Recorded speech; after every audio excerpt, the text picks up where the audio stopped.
It always begins in Jerusalem. The sirens, the smoke, the trembling ground beneath ancient stones. For thousands of years, empires have marched across this land. Babylon, Rome, Ottoman, British. They all came. They all left. But this moment feels different. Because this time, the whole world is watching. And the Bible has been warning about a moment like this for over 2,000 years. The gathering storm. The year is 2026. Missiles cross skies that prophets once walked beneath. Drones hum over terrain mentioned in Scripture. Alliances are tightening, not randomly, but in patterns that seem disturbingly familiar. Iran moves. Israel responds. Regional powers posture. Global superpowers hesitate, but prepare. And behind the headlines, something deeper is shifting. A convergence. Not just military. Not just political. Prophetic. Because the Bible does not describe the end of history as peaceful transition. It describes escalation, tension, deception, war, and it describes the Middle East as the epicenter. Wars and rumors of wars. Jesus said in Matthew 24, "You will hear of wars and rumors of wars. Nation will rise against nation." But then he said something chilling. These are the beginning of sorrows. Birth pains. Not the end.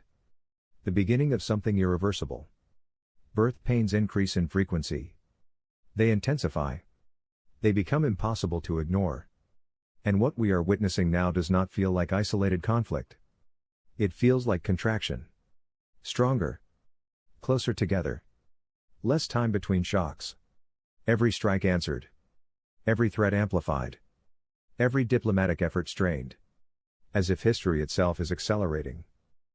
Ezekiel's vision revisited more than 2,500 years ago, the prophet Ezekiel described a coalition forming against Israel. He named Persia. Modern Iran. He described northern powers descending. A confederation. A sudden invasion. A belief that Israel would be vulnerable. And then, something catastrophic. Earthquakes.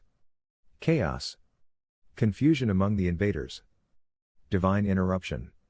For centuries, skeptics dismissed it. Israel didn't even exist as a nation. Persia had changed forms. The alliances were impossible. But today? Israel exists. Iran is vocal in its hostility. Regional alliances are shifting into alignment. Military technology makes rapid invasion conceivable. The impossible has become plausible. And that changes the weight of prophecy. Jerusalem, the obsession of nations. Why Jerusalem? It is small. Strategically complex. Religiously explosive. The Bible calls it a cup of trembling for the nations. Every major religion claims it. Every superpower has an opinion about it. Every conflict somehow circles back to it. Why does a city barely 49 square miles hold such global gravitational pull? Because spiritually, it has always been central. Prophecy does not revolve around New York. Or Moscow. Or Beijing. It revolves around Jerusalem. And in 2026, Jerusalem is once again the epicenter of tension. The rebirth that changed everything in 70 AD, Jerusalem fell. The Jewish people were scattered. For nearly 2,000 years, Israel was gone. History said it would never return. Then in 1948, against all geopolitical logic, Israel was reborn.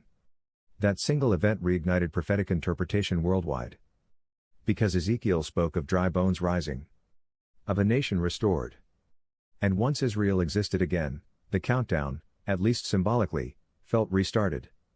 Now, less than a century later, the region is on edge again.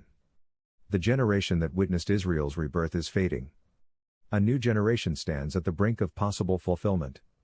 Is this coincidence? Or convergence?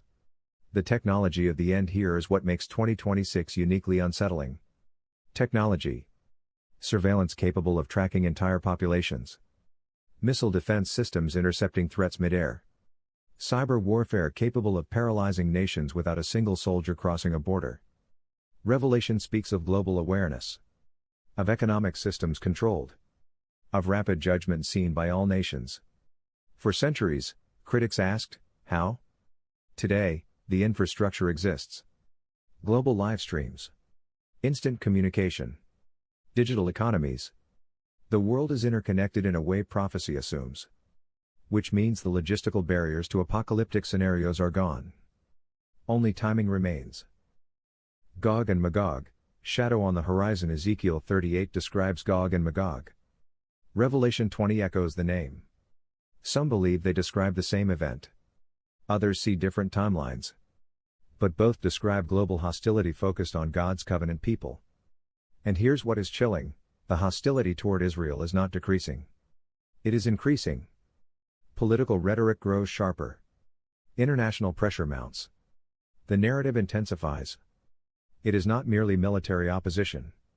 It is ideological, spiritual, existential. Israel is not opposed simply for policy. It is opposed for identity. And Scripture anticipated that. A world primed for fear, economic instability, energy crises, political division, information warfare, moral confusion. The global atmosphere is fragile. It would not take much, a single spark, to ignite something far larger. And prophecy often unfolds through escalation. A treaty, a betrayal, an unexpected strike, a regional war that becomes global. The Bible does not describe a slow fade into the end. It describes sudden shifts. Like a thief in the night. But here is the warning every generation has believed it was the final generation. World War I felt apocalyptic. World War II felt definitive. The Cold War felt terminal. Yet history continued. So we must be cautious. Not every war fulfills prophecy. Not every alliance is the final alignment.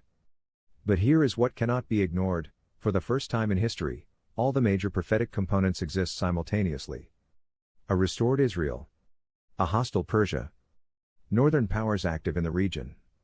Technology capable of global control. Worldwide communication instant and universal. That convergence has never happened before. Not once. Until now. The spiritual battlefield. The Bible speaks of principalities and powers. Of unseen forces influencing nations. Daniel describes angelic conflict over kingdoms. Revelation describes dragon-like opposition to Israel. If Scripture is accurate, then what we see physically is only part of the story. Behind every missile, every speech, every alliance, there may be spiritual currents shaping outcomes. Which means this conflict is not just geopolitical. It is cosmic. And that realization should unsettle us.